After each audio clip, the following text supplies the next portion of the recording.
Hello everyone, welcome to my YouTube channel go for agriculture. तो आज की video बनाने का मेरा जो मेन ऑब्जेक्टिव है वो ये है कि बहुत लोगों ने अपना ग्रेजुएशन प्राइवेट एग्रीकल्चर यूनिवर्सिटी से कर लिया है या फिर करने वाले हैं। तो उनको ये चीज़ें पता होनी चाहिए कि अभी जो गवर्नमेंट के रेगुलेशंस हैं उनके अनुसार वो कहाँ कहाँ अपने एमएससी के लिए अप्लाई कर सकते हैं। तो ये वीडियो लेक्चर स्टार्ट करने के पहले मैं ये चीज़ें बताना चाहूँगा कि अगर किसी को ऐसा लगता है कि मैंने इस लेक्चर या फिर वीडियो में कुछ गलत बोला है तो मुझे कमेंट सेक्शन में बता सकता है। लेकिन ये चीज़ें जो मैं अभी शेयर करने वाला हूँ वो मैं बेस्ट ऑफ माई नॉलेज से शेयर कर रहा हूँ, जो कि मुझे लगता है कि ये चीज़ें सही हैं। मैंने इस पर बहुत ज़्यादा रिसर्च करा है, तब मैं ये चीज़ें आपके साथ शेयर कर रहा हूँ। तो आगे बढ़ने से पहले मैं चाहूँगा कि आप सब मेरे यूट्यूब चैनल को सब्सक्राइब कर लें ताकि ऐसी वीडियोज़ की नोटिफिकेशन आपको रेगुलर मिलते रहें। तो चलिए स्टार्ट करते हैं इस वीडियो को। तो इसमें सबसे पहले मैं डिस्कस करूंगा कि इंडिया में हम यूनिवर्सिटी किसको कहते हैं। इन सब चीज़ों के बारे में मैं इसलिए बात करूंगा कि लास्ट में जब वीडियो कंप्लीट होगी तो आपको ये चीज़ जज करने में इजी हो जाएगा कि हाँ, मेरे स्टेट से ये कॉलेजेस हैं या फिर यूनिवर्सिटीज़ हैं, ये डीम्ड यूनिवर्सिटी है, ये स्टेट यूनिवर्सिटी है और ये प्राइवेट यूनिवर्सिटी है, तो मुझे कहाँ एडमिशन लेना ज़्यादा बेनिफिशियल होगा। तो इंडिया में सबसे पहले जो यूनिवर्सिटीज़ हैं उसको जो मिनिस्ट्री देखती है वो है ह्यूमन रिसोर्स डेवलपमेंट। जो मिनिस्ट्री है उसके अंडर एक गवर्निंग बॉडी है यूजीसी, यूनिवर्सिटी ग्रांट कमीशन। तो इंडिया में जितने भी यूनिवर्सिटीज़ हैं उनको ये जो गवर्निंग बॉडी है यूजीसी वो ही अप्रूव करती है। तो अभी जो गवर्नमेंट का लेटेस्ट डेटा है यानी यूजीसी का जो लेटेस्ट डेटा है उस अनुसार टोटल इंडिया में 935 यूनिवर्सिटीज़ हैं, प्राइवेट, स्टेट, सेंट्रल और डीम्ड को मिला के। इसमें मैं ओवरऑल सब यूनिवर्सिटीज़ को काउंट कर रहा हूँ, ना ही कोई अकेले एग्रीकल्चर यूनिवर्सिटीज़ को। तो ये 935 यूनिवर्सिटीज़ हैं, उनमें से हमारे पास एग्रीकल्चर यूनिवर्सिटीज़ हैं और एग्रीकल्चर यूनिवर्सिटीज़ भी इन चारों कैटेगरीज में होंगी: state universities, deemed universities, central universities and private universities. तो ये मैंने यहाँ पे एक लिंक दे रखा है यूजीसी का, जिस पे हम जाके सारे जितने भी सेंट्रल यूनिवर्सिटीज़ हैं जो नेशनल लेवल का एग्जामिनेशन करवाते हैं अपने मास्टर्स और बीएससी कोर्सेज़ के लिए, वहाँ पे हम जाके इनके लिस्ट देख सकते हैं। तो सबसे पहले मैं बता दूं कि जो सेंट्रल गवर्नमेंट और स्टेट गवर्नमेंट की जो यूनिवर्सिटीज़ हैं वो सबसे प्रेस्टिजियस होती हैं और वो जो है मेन गवर्नमेंट से ही, मतलब गवर्नमेंट ने ही उन्हें बनाया है, एस्टेब्लिश किया है और उसके जो परफॉर्मेंस है उसको जो देखता भी है और जो आगे गवर्न करता है, चलाता है, वो गवर्नमेंट ही चलाता है। अगर अगर वो सेंट्रल यूनिवर्सिटी है तो सेंट्रल गवर्नमेंट उसको रन कर रही है, अगर वो स्टेट यूनिवर्सिटी है तो उसको स्टेट गवर्नमेंट रन कर रही है।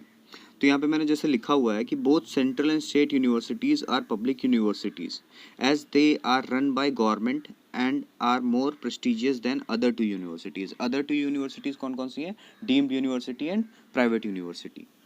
तो डीम्ड यूनिवर्सिटी किसको बोलते हैं? बहुत लोगों को ये कन्फ्यूज़न है कि डीम्ड यूनिवर्सिटी प्राइवेट यूनिवर्सिटी है। तो डीम्ड यूनिवर्सिटी ये जो है ना वो एक मिथ है कि प्राइवेट यूनिवर्सिटी है। डीम्ड यूनिवर्सिटी हम प्राइवेट को नहीं कहते हैं। डीम्ड यूनिवर्सिटी उन यूनिवर्सिटीज़ को कहते हैं जो यूजीसी के पाथ पे चल रही है और उनको आगे जाके हम एक यूनिवर्सिटी का टैग दे सकते हैं।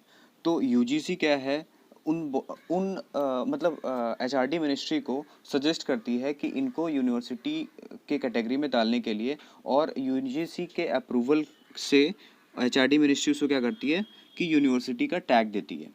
तो इससे फ़ायदा क्या हुआ कि जो यूनिवर्सिटी जिसको हम डीम्ड यूनिवर्सिटी कहने वाले हैं वो अपने हिसाब से अपने यूनिवर्सिटी को रन कराती है, लेकिन वो ऊपर से जो उनके ऊपर जो एक्रेडिटेशन होता है वो किसका होता है? गवर्नमेंट बॉडी का होता है।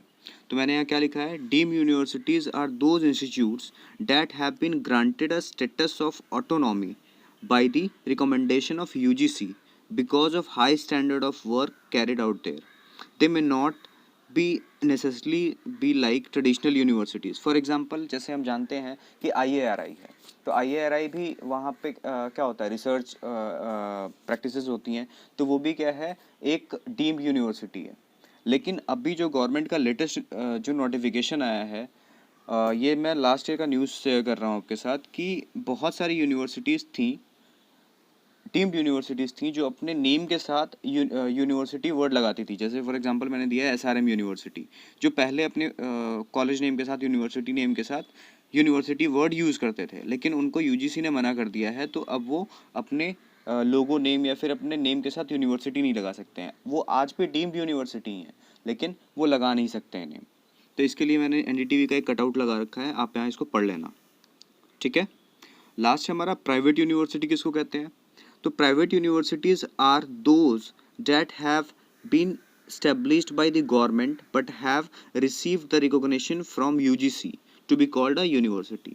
They usually don't receive funding from the government as a whole, though some departments may receive funding for their individual projects if they have any. इसका मतलब ये हुआ कि गवर्नमेंट और मतलब गवर्नमेंट के जो भी कॉलेजेस है, सेंट्रल हो या फिर स्टेट हो, उनको गवर्नमेंट फंड करती है उनके रिसर्च पर्पसेस के लिए या फिर उनको रन कराने के लिए। लेकिन जो भी प्राइवेट यूनिवर्सिटीज़ हैं उनको गवर्नमेंट फंड नहीं करती है, वो किसी इंडिविजुअल और फर्म के द्वारा रन किया जाता है। लेकिन उसको गवर्नमेंट तब फंडिंग कर सकती है जब वहाँ पे कोई गवर्नमेंट रिसर्च चल रहा हो, ठीक है। तो ये जो चारों यूनिवर्सिटीज़ मैंने बात करी हैं, इनके पास क्या क्या राइट्स हैं।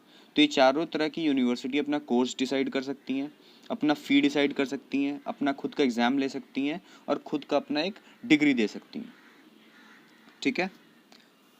तो आगे हम चलते हैं कि डीम्ड यूनिवर्सिटी तो मैंने बात कर ली है, तो एक बार देख लेते हैं कुछ मैंने लिखा है डीम्ड यूनिवर्सिटी के बारे में।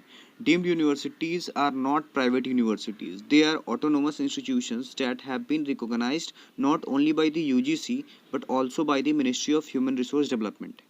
They have the right to set their own course and award their own degrees. The fact that they are autonomous gives them the leverage to upgrade their course in keeping with the latest trends and developments in the different spheres, including science and technology. तो ये चीज़ें basic हो गया कि हम एक university किसको कहते हैं इंडिया में, ठीक है।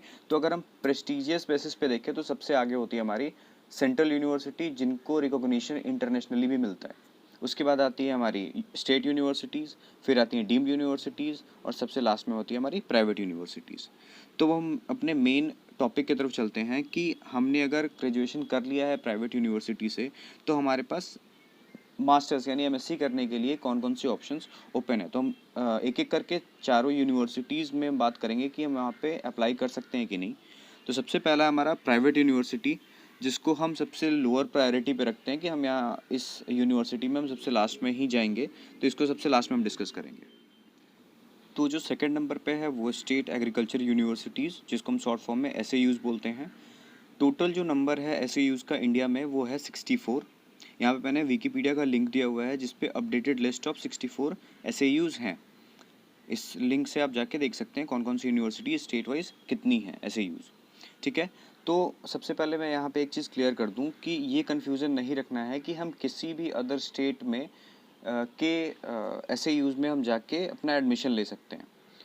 क्योंकि बहुत लोग ये कहेगा कि हाँ आप मैंने वहाँ पे मेरे फ्रेंड ने वहाँ पे एडमिशन लिया था या फिर एग्जामिनेशन दिया था। तो मैं ये नहीं बोल रहा कि आप वहाँ पे एग्जामिनेशन नहीं दे सकते, क्योंकि जब भी हम किसी एग्जामिनेशन का फॉर्म भरते हैं तो वहाँ पे कभी भी कोई पेपर चेक नहीं होता है। हम जब वहाँ पे अगर जब compete कर जाते हैं, हमारा जब सिलेक्शन हो जाता है, तो वहाँ पे डॉक्यूमेंट वेरिफिकेशन होता है। उस टाइम पे इम्पॉर्टेंट है कि आपके पास स्टेट की डोमिसाइल होनी चाहिए। तो स्टेट यूनिवर्सिटीज़ में क्या होता है, एसएयूज़ में क्या होता है कि गवर्नमेंट का एक रूल है कि कोई भी स्टेट एग्रीकल्चर यूनिवर्सिटीज़ है वहाँ पे 15% ऑल इंडिया कोटा लगेगा। ऑल इंडिया कोटा मीन्स क्या, जो उनका मान लेते कोई स्टेट एग्रीकल्चर यूनिवर्सिटी है उनमें टोटल 100 सीट्स हैं, तो वहाँ का जो 15% हुआ यानी 15 सीट्स जो होंगी वो ऑल इंडिया कोटा से भरा जाएगा। ऑल इंडिया कोटा मतलब सेंट्रल एग्ज़ाम, यानी जो एनटीए का जो अभी एमएससी का एग्जामिनेशन होता है ना, पीजी एग्ज़ाम, वो उससे भरा जाएगा। यानी जो 15% सीट है वो तो आईसीआर के एग्ज़ाम से भरा जाएगा, और जो रेस्ट जो 85% सीट यानी जो 100 में से 85 सीट बच रहा है उसको अपना स्टेट एग्रीकल्चर यूनिवर्सिटी अपना एग्ज़ाम करा के एडमिशन ले सकता है। तो ऐसा नहीं है कि हमेशा ऐसे, वो डिपेंड करता है कि स्टेट एग्रीकल्चर यूनिवर्सिटी अगर कह दे कि नहीं हमें 100% सीट सेंट्रल एग्जाम से ही भरना है तो वो ऐसा कर सकते हैं। जैसे फॉर एग्जांपल अभी हम हिमाचल प्रदेश के केस में देखेंगे तो वहाँ की जो स्टेट एग्रीकल्चर यूनिवर्सिटीज़ हैं उन्होंने ये बोल दिया है कि नहीं हमें अपना अलग से एग्ज़ाम कंडक्ट नहीं कराना है, हम आईसीआर के थ्रू ही अपने 100% सीट्स को भरेंगे। तो ठीक है, तो ये चीज़ ध्यान रखना है कि कोई स्टेट एग्रीकल्चर यूनिवर्सिटी क्या कहता है क्या नहीं, लेकिन वहाँ के 15% सीट्स जो हैं वो तो ऑल इंडिया कोटा से ही भरा जाएगा। यानी ये वाला जो एग्ज़ाम होगा वो आईसीआर के थ्रू होगा, जिसमें प्राइवेट यूनिवर्सिटी के बच्चे एप्लीकेबल नहीं हैं, जो ये 15% सीट्स तो हैं वो नहीं दे सकते। ठीक है, रेस्ट जो 85% जो सीट्स हैं वो जो जिस स्टेट का एग्रीकल्चर यूनिवर्सिटी है वो वहीं के बच्चे दे सकते हैं। ये चीज़ें ध्यान में रखनी है कि जैसे अगर मैं यूपी का हूँ तो यूपी में 8 SAUs हैं, स्टेट एग्रीकल्चर यूनिवर्सिटीज़ 8 हैं, तो मैं सिर्फ उन 8 स्टेट एग्रीकल्चर यूनिवर्सिटीज़ के एग्ज़ाम में बैठ सकता हूँ। मैं अगर बिहार के SAU में अगर एडमिशन लेना चाहूँ तो वो मैं सिर्फ ऑल इंडिया कोटा से दे सकता हूँ, यानी ICRPG एग्ज़ाम, जिसके लिए मैं प्राइवेट से अगर हूँ तो वो एप्लीकेबल नहीं है। ठीक है, तो क्या लिखा हुआ है यहाँ पे, 15% seats are filled by the ICR exam. Second, rest 85% seats are filled by the exam conducted by university itself, but only domicile candidate of the respective state can appear. ठीक है, if I have a domicile for Bihar state then I can only appear for the state university exam for PG in Bihar. ठीक है, student from other state can't appear for the PG admission in other state because 15% seats by ICR exam in which private college students are not eligible and rest 85% are only for the state students only. ठीक है, तो overall जो बातें मुझे समझ में आ रही हैं उसमें हम लोग को सबसे बेस्ट तरीका क्या है स्टेट एग्रीकल्चर यूनिवर्सिटीज़ के लिए। सो search for the state university of your state that is offering MSc in your interested field. ठीक है, because not all state agriculture university have the course of your choice. इसका मतलब ये हुआ कि हम लोग को किस तरीके से फिर सर्च करना है, हम अपने स्टेट में जाएं, मैंने जो लिंक दिया है उसको ओपन करें और जितनी भी स्टेट एग्रीकल्चर यूनिवर्सिटीज़ हैं उन सबको पर्सनली जाके चेक करें एक एक के लिंक से कि हाँ यहाँ पे मैं जिस सब्जेक्ट से MSc करना चाहता हूँ वहाँ पे वो सीट्स या फिर वो सब्जेक्ट मतलब है कि नहीं पढ़ाने के लिए या फिर पढ़ने के लिए वहाँ पे वो सब्जेक्ट है कि नहीं। जैसे मान लो कि I want to pursue my MSc in agronomy, ठीक है, लेकिन मेरा जो स्टेट एग्रीकल्चर यूनिवर्सिटी है वो सिर्फ MSc करवा रहा है, वो हॉर्टिकल्चर में करवा रहा है, तो मेरे यहाँ स्टेट एग्रीकल्चर यूनिवर्सिटी होते हुए भी फिर मैं MSc नहीं कर पाऊँगा। ठीक है, अगला जो है SAUs also have permission to take admission on all 100% seats on the basis of ICRPG exam। ये चीज़ें मैंने बता दी। ठीक है, जैसे मैंने बताया Himachal Pradesh, Gujarat, Rajasthan and some more states are not taking admission through their university exam. Their all seats are filled through ICRPG exam. Many of the SAUs have eligibility only for students having BSc AG honors degree other than are not accepted for the admission. यहाँ पे एक चीज़ और है कि बहुत सारी private universities जो हैं वो हमें 4 साल की डिग्री कंप्लीट करने के बाद जो हमें ग्रेजुएशन डिग्री दे रही है वो एग्रीकल्चर ऑनर्स नहीं देके एग्रीकल्चर के साथ कुछ अलग सा मतलब डबल डिग्री कोर्स करा रही है। ठीक है, मतलब हमें 2 डिग्री मिल रही है, तो वहाँ पे ऐसे डिग्रीज जो हैं वहाँ पे एप्लीकेबल नहीं है बहुत सारी SAUs में। तो वही मैं कह रहा हूँ कि हर SAU को एक एक करके चेक करना पड़ेगा कि हमारी एलिजिबिलिटी है या नहीं है वहाँ पे। ठीक है, तो मैंने यहाँ पे लिंक दे रखा है SAUs के लिए। एक मैंने गूगल ड्राइव जिसमें मैंने 3-4 फोल्डर बना रखे हैं कॉलेज को लेके, वहाँ से भी हेल्प मिलेगी, और एक मैंने ICAR का ऑफिशियल लिंक दे रखा है जहाँ से हम जाके SAUs को सर्च कर सकते हैं, तो यहाँ पे देख लेना। अगला है हमारे पास थर्ड, सेंट्रल एग्रीकल्चर यूनिवर्सिटीज़। ठीक है, जिसको हम शॉर्ट फॉर्म में CAUs भी कहते हैं। यहाँ पे मैंने लिखा है एक्सेप्ट ICAR यूनिवर्सिटीज़। इसका मतलब ये हुआ कि हमारे इंडिया में बहुत सारी सेंट्रल एग्रीकल्चर यूनिवर्सिटीज़ हैं। कुछ यूनिवर्सिटीज़ इतनी अच्छी हैं कि उनको ICAR ने रिकॉग्नाइज़ कर लिया है। तो मैं यहाँ पे जो भी CAUs के बारे में बात करूँगा, जो भी इंफॉर्मेशन शेयर करूँगा, वो जो भी ICAR यूनिवर्सिटीज़ से रिकॉग्नाइज्ड है उनको छोड़ के। ठीक है, क्यों? ICAR यूनिवर्सिटीज़ में तो हम ऐसे भी एप्लीकेबल नहीं है वहाँ पे, हम अप्लाई कर ही नहीं सकते। तो हम उन सेंट्रल एग्रीकल्चर यूनिवर्सिटीज़ के बारे में बात करेंगे जहाँ जहाँ पे हम अप्लाई कर सकते हैं। पहले हम ICAR अप्रूव्ड यूनिवर्सिटीज़ कौन कौन सी हैं सेंट्रल एग्रीकल्चर यूनिवर्सिटीज़, उनके बारे में भी देख लेंगे, और जनरल CAUs के बारे में बात करेंगे। ठीक है, तो सबसे पहला CAUs के बारे में क्या है, all the students who have completed their BSc agriculture degree either honours और any other from a university which is recognized by UGC can appear for PG entrance exam। ठीक है, मतलब CAUs में कोई भी हमारा बाउंड्री नहीं है कि ये बच्चे दे सकते हैं और ये बच्चे नहीं दे सकते हैं, ठीक है। 100% seats are filled by the exam conducted by the university. University अपना पर्सनल एग्ज़ाम लेती है, खुद का अपना एग्ज़ाम लेती है। एग्जाम्पल, जैसे बनारस हिंदू यूनिवर्सिटी जो है BHU, वो अपना खुद का PG एंट्रेंस एग्ज़ाम लेती है MSc के लिए। इसका नाम क्या है? BHU PET, ठीक है। जैसे अभी मैंने लेटेस्ट चेक करा है तो 2020 में उनके पास जितने भी पोस्ट ग्रेजुएट डिग्रीज़ हैं, उनके अंदर टोटल जो सीट्स हैं वो है 170, ठीक है। तो जो सेंट्रल एग्रीकल्चर यूनिवर्सिटीज़ हैं जिसको ICAR ने मान्यता दे रखी है कि हाँ, आप यहाँ से कंप्लीट करोगे डिग्री तो आपको ICAR की डिग्री मिलेगी, वो कौन कौन सी हैं? ये BHU है सबसे पहला, फैकल्टी ऑफ एग्रीकल्चर BHU। दूसरा faculty of fisheries Cochin, school of agriculture science and rural development Nagaland university AMU UP में। फिर उसके बाद है हमारा Pandit Jawaharlal Nehru college of agriculture research institute Pondicherry, ठीक है। फिर वेस्ट बंगाल, फिर कॉलेज ऑफ एग्रीकल्चर त्रिपुरा, और लास्ट है faculty of agriculture Annamalai university Tamil Nadu. तो एक चीज़ ध्यान रखना है एडमिशन लेने के पहले कि उन सब को ICAR ने रिकॉग्नाइज तो करा है, लेकिन लिमिटेड पीरियड ऑफ टाइम के लिए। जैसे सबकी मैंने टाइम दे रखा है यहाँ पे डेट कि हाँ, इस दिन इनके ICAR से रिकॉग्निशन ख़त्म हो जाएगी, ठीक है। These 8 colleges universities listed below have their own entrance exam. Go and check. सबको इंडिविजुअली चेक कर लेना है, ठीक है। और यहाँ पे मैंने 13 और लिस्ट दे रखी है CAUs की। ये CAUs क्या है कि अगर हम बात करें MSc में, तो MSc में हम जो मेन सब्जेक्ट्स देखते हैं जिनमें MSc करते हैं वो है हमारा agronomy, soil science, biotechnology, microbiology. लेकिन इसके अलावा भी बहुत सारे सब्जेक्ट हैं जिनमें हम MSc कर सकते हैं, जैसे हमारा हो गया फिशरीज़, एनिमल हस्बेंड्री। तो उनके लिए बहुत सारी कॉलेजेस हैं जो इन तरह की डिग्री के लिए MSc कराते हैं। तो उनके लिए भी मैंने लिस्ट दे रखा है। जो लोग इस चीज़ में इंटरेस्टेड है हॉर्टिकल्चर वगैरह में, वो यहाँ पे इन सब की लिस्ट कॉलेज लिस्ट में जाके देख सकते हैं, ठीक है। लास्ट है हमारा डीम्ड यूनिवर्सिटी।